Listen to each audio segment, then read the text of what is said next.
অনুকূল পরিবেশে বাংলাদেশের সঙ্গে সব বিষয়ে আলোচনায় প্রস্তুত ভারত। রণধীর জয়সওয়াল উনি যেটা বলেছে এটা নিয়ে আজকের কথা। এতদিন প্রায় 1 বছর যাবত আমরা এটা নিয়ে বকবক করছি যে উভয় দেশের মধ্যে সম্পর্ক বৃদ্ধি না হলে উভয় দেশেরই ক্ষতি। কিছু লোক বলবে ভারতের বিষয় নেগেটিভ, আর ভারতের কিছু লোক বলবে বাংলাদেশের বিষয় নেগেটিভ। কিন্তু সরকার টু সরকার তাদের বুঝতে হবে জনগণের কোনটা প্রয়োজন, সম্পর্ক বৃদ্ধি করার প্রয়োজন না সম্পর্ক নেগেটিভ খারাপ পর্যায়ে নিয়ে যাওয়া প্রয়োজন। এটা নিয়ে আজকে কথা বলবো, আরো আমার ব্যক্তিগত কিছু মতামত প্রকাশ করবো, সে নিয়ে আজকে আলোচনা। যদি এর আগেও আরো একটা ভিডিও দিয়েছি, কিন্তু ওনার যে বক্তব্য সেটা নিয়ে আজকে কথা বলবো। দেখি উনি কি বলে। যদিও 2 দিন আগে নিউজ, আমি থাইল্যান্ড ছিলাম অনেকদিন, সেখান থেকে ফিরে সেটা আমি আসলে দেওয়ার সুযোগ হয়নি। আমি তাই আজকে সংবাদটি নিয়ে আপনাদের সাথে হাজির হয়েছি। এই হচ্ছে বিষয়। আমি একটু ঢুকি, সংবাদটা একটু দেখবো কি আছে এখানে। বলছে ভারতের পররাষ্ট্র মন্ত্রণালয়ের মুখপাত্র রণধীর জয়সওয়াল বলেছেন, পারস্পরিক লাভজনক সংলাপের অনুকূল পরিবেশ বাংলাদেশের সঙ্গে সব বিষয়ে আলোচনায় প্রস্তুত ভারত। তিনি বলেন, আমরা গঙ্গা সহ একে অপরের সঙ্গে 54টি নদীর পানি ভাগাভাগি করি। এসব নিয়ে আলোচনার জন্য 2 দেশের যৌথ নদী কমিশন রয়েছে। শুক্রবার নিয়মিত সংবাদ সম্মেলনে গঙ্গা নদীর পানি বন্টন চুক্তি নবায়ন প্রসঙ্গে এক প্রশ্নের জবাবে তিনি একথা বলেন। খবর দা হিন্দুর। বাংলাদেশের সঙ্গে বাণিজ্য নিয়ে এক প্রশ্নের জবাবে রণধীর বলেন, বাংলাদেশের পক্ষ থেকে ন্যায় বিচার, সমমর্যাদা এবং পারস্পরিক চাওয়ার ভিত্তিতেই ভারতের সংশোধিত বাণিজ্য ব্যবস্থা নেওয়া হয়েছে। বাংলাদেশের পক্ষ থেকে দীর্ঘদিন ধরে ঝুলে থাকা এসব বিষয়ে সমাধানের অপেক্ষা রয়েছে ভারত। এই বিষয়গুলো নিয়ে আমরা আগে বহুবার গঠনমূলক বৈঠকে আলোচনা করেছি, এমনকি সচিব পর্যায়েও। ঢাকার খিলক্ষেতে দুর্গা মন্দির ধ্বংস প্রসঙ্গে তিনি বলেন, কট্টরপন্থীরা সেখানে একটি মন্দির ভাঙচুরের দাবি তুলেছিলেন বলে আমরা জানতে পেরেছি। অন্তর্বর্তী সরকার মন্দিরের নিরাপত্তা নিশ্চিত না করে উল্টো অবৈধ জমি ব্যবহারের যুক্তিতে সেটি ভাঙ্গার অনুমতি দিয়েছে। আমরা অত্যন্ত হতাশ যে বাংলাদেশ এ ধরনের ঘটনা বারবার ঘটছে। বাংলাদেশের হিন্দু সম্প্রদায় তাদের সম্পত্তি ও উপাসনালয়গুলোর নিরাপত্তা নিশ্চিত করে অন্তর্বর্তী সরকারের দায়িত্ব নিশ্চিত করা। আচ্ছা, প্রতিটি অঞ্চলের উপর নিবিড় নজর রাখছে ভারত, এটা নিয়ে আরো কথা ছিল।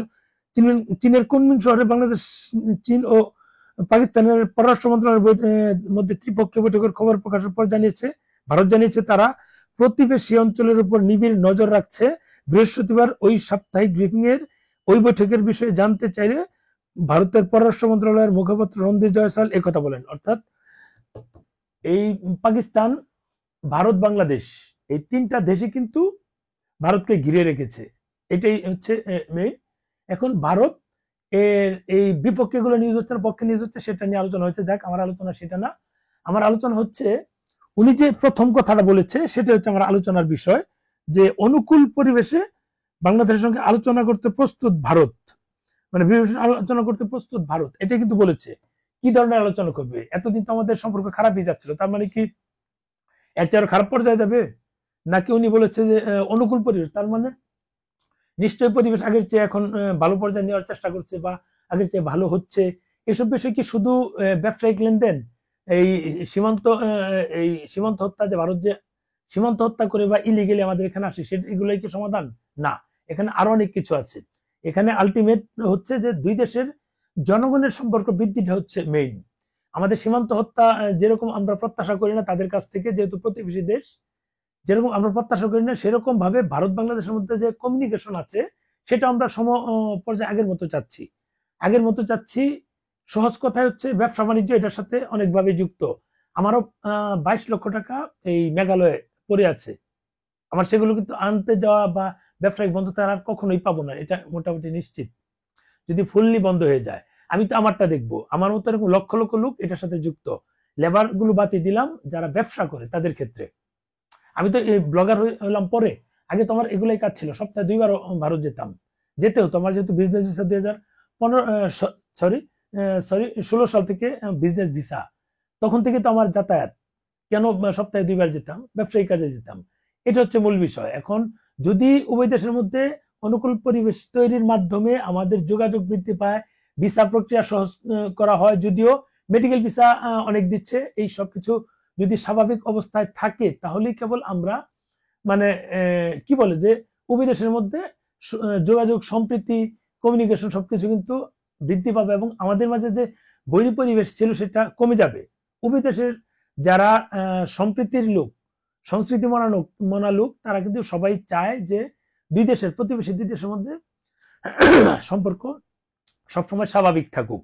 আমি আমার বাড়ি থেকে বের হওয়ার সামনে কিন্তু আমার প্রতিবেশীদের বাড়ি পড়ে, আমি প্রতিবেশীদের বাড়ি ছাড়া বেরোতে পারবো না। সহজ কথায় বলি, ভারত থেকে যে বিমানগুলো এইদিকে যায়, যেমন ধরেন থাইল্যান্ড যাচ্ছে, সিঙ্গাপুর যাচ্ছে, মালয়েশিয়া যাচ্ছে, এই ভিয়েতনাম যাচ্ছে, বা আরো অনেকে এই জাপান যাচ্ছে বা অস্ট্রেলিয়া যাচ্ছে, এগুলো হয়ে কিন্তু যাচ্ছে, এই রুট দিয়ে যায়, ফিলিপাইন, ইন্দোনেশিয়া যাচ্ছে। এগুলো কিন্তু বিমানটা বের হয়ে কিন্তু বাংলাদেশের আকাশসীমা ব্যবহার করতে হচ্ছে, সহজ বাংলায়। তার মানে ভারতের প্রতিবেশীদের সাথে সম্পর্ক বৃদ্ধি করতে হচ্ছে। আমাদের ক্ষেত্রে সেম ঘটনা। আমরা যদি এই মধ্যপ্রাচ্যের কোনো দিক দিয়ে যেতে চাই তাহলে কিন্তু আমাদের এই রুটটাই ইউজ করতে হয়। আকাশ নির্দিষ্ট দেশের আকাশসীমা কিন্তু নির্দিষ্ট জনের। যদি আপনি ঘুরে যান, বিমান ভাড়া ডাবল, 3 ডাবল, 4 ডাবল হয়ে যাবে। সেটা কে দিবে? নিশ্চয়ই সেটা সবার জন্যই ক্ষতি। আমরা বেরোলে যেমন বিমানের উদাহরণ দিলাম, কারণ আমি বিমানে যাতায়াত বেশি, মাসে 2বার 3বার যাতায়াত হয়।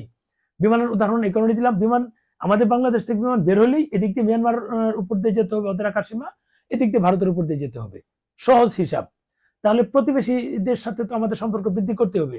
আমি উদাহরণ দিলাম, আমার ঘর থেকে, বাসা থেকে বের হলেই সামনে অন্য জনের জায়গা, পর অন্য জনের জমি, পর অন্য জনের বাড়ির সামনে দিয়ে আমাকে যেতে হয়। তার মানে প্রতিবেশীদের সাথে আমি যদি সম্পর্ক খারাপ রাখি, প্রতিবেশী কি করবে? যদি ভারত আকাশসীমা বন্ধ করে দেয় তাহলে সেটা আমাদের যাওয়া সম্ভব না। তেমনি ভাবে আমরা যদি আকাশসীমা বন্ধ করে দিই, ভারত তাদের এই বেল্টে নিতে পারবে না বিমান, কারণ ঘুরে যাবে, খরচ বেড়ে যাবে। সেটা কেউ প্রত্যাশা করে না। বৈশ্বিক যে একটা সম্প্রীতি আছে সেটা নিশ্চয়ই আমরা পজিটিভই সবাই প্রত্যাশা করি। এরকমই আমরা আমাদের বাড়ি থেকে বের হয়ে যদি কারোর সাথে শত্রুতা থাকে, সে আমাকে আঘাত করবে, আমি ক্ষতিগ্রস্ত হব, বা যেতে দিবে না, কোনো একটা সমস্যা হবে, সেগুলো তার সম্প্রীতির লক্ষণ না। আমরা চাই যে প্রতিবেশীদের সাথে সম্পর্ক বৃদ্ধি পাবে, প্রতিবেশীদের সাথে সম্প্রীতি থাকবে আমাদের, সেভাবে আমরা এগিয়ে যাব, উভয় দেশ এগিয়ে যাবে। যাদের মানে ইটেনে চুলকানি আছে, আমি আবারও বলছি, তারা স্কিপ করে চলে যান। আমাদের কথা ভালো না লাগলে চলে যান। আমরা তো জানি, আমার কাছে ফোন আসে, কি পরিমাণ প্রতিদিন ফোন আসে, যে মানুষগুলো ভিসা করতে পারছে না, তাদের ট্রিটমেন্ট করতে পারছে না, তাদের এম্বাসি ফেস করতে পারছে না, শিক্ষাজনিত কাজে যেতে পারছে না। ঘোরারটা বাদ দিলাম, ঘোরা তো আছেই। যাদের অর্থনৈতিক দিক দিয়ে তেমন স্বাবলম্বী না, তারা অল্প টাকায় 15,000 টাকা সিকিম ঘুরে আসতে চায়, এটা কিন্তু হচ্ছে না। কাশ্মীর ভূস্বর্গ বলা হয় কাশ্মীর, যারা বিরোধিতা করে, কাশ্মীর তো ফুল মুসলিম এরিয়া। আপনারা তো চান কাশ্মীর পাকিস্তানের সাথে হয়ে যাক, কবে হবে সেটা স্বপ্ন দেখতে থাকেন। আপনারা হয়তো দেখতে পারবেন না। আপনারা স্বপ্ন দেখছেন পাকিস্তান, কাশ্মীর পাকিস্তানের অংশ হয়ে যাক, তারপর আপনারা পাকিস্তান হয়ে ঘুরতে যাবেন। সেটা আমার ধারণা আপনাদের জীবিত থাকা অবস্থা হবে না। যদি জীবিত থাকা অবস্থা না হয়, তার মানে আপনারা কাশ্মীর দেখতে যাবেন না। আপনারা তো কাশ্মীর দেখতে চান, তাহলে যদি বিরোধিতা করেন তাহলে কিভাবে যাবেন? সহজ কথা। এমন মানে বিদ্বেষমূলক কথাগুলো বলবেন না, যেগুলো উভয় দেশের মাঝেই, উভয় দেশের জনগণের মাঝেই এটা আমাদের সম্প্রীতি নষ্ট হয়।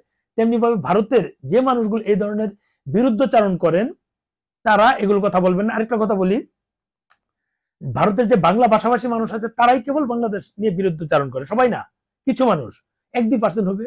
এই মানুষগুলো, আপনাদের একটা জিনিস জেনে রাখবেন, ভারতের অনেক প্রদেশে গিয়েছি, পশ্চিমবঙ্গের মানুষদেরকে তারা কামলা হিসেবে বিবেচনা করে, এটা মাথায় রাখবেন। আপনারা এলিট শ্রেণীর জনগণ না, এটা কিন্তু অন্য প্রদেশের মানুষ মনে করে। এখন ওইটা চিন্তা করলে আপনারা নিজেরা ভারতের নাগরিক দাবি করেন, কিন্তু কেন্দ্রীয় ভারত বা কেন্দ্রীয় সরকার বা বিভিন্ন জায়গায় ওয়েস্ট বেঙ্গলের এই বাংলা ভাষাভাষী মানুষদেরকে কিন্তু তারা তৃতীয় শ্রেণীর নাগরিক হিসেবে মূল্যায়ন করে। এখন ওই হিসাবে আমাদের সামনে বড় বড় কথা বলে আমাদেরকে হেয় প্রতিপন্ন করেন। আমি কিন্তু সবাইকে বলছি না, এই 1-2% মানুষকে বলছি, সেটা কিন্তু ঠিক না। এর জন্য দেখবেন অনেকে রিপোর্ট দিবে, আমাকে অনেক রকম বাজে মন্তব্য করবে। এই মানুষগুলাই করবে যাদের গায়ে লাগবে। এই মানুষগুলি আমাদেরকে দেখলেই চুলকায়, বিভিন্নভাবে মন্তব্য করে, দেখবেন অনেক মন্তব্য করে। আমি এত ব্লগ দিচ্ছি, তারপর কোথেকে আসে আমি জানি না। বাংলাদেশ এগুলো দিই, ওগুলো দিই। এই মানুষদের কারণে আমাদের সম্প্রীতি নষ্ট হচ্ছে, কমিউনিকেশন নষ্ট হচ্ছে। আমরা এক দেশ আরেক দেশের সঙ্গে যে সংস্কৃতি আদান প্রদান করবো, সেগুলোর পথগুলো বন্ধ হয়ে যাচ্ছে। ভালো থাকবেন, ভিডিওটা শেয়ার দিন।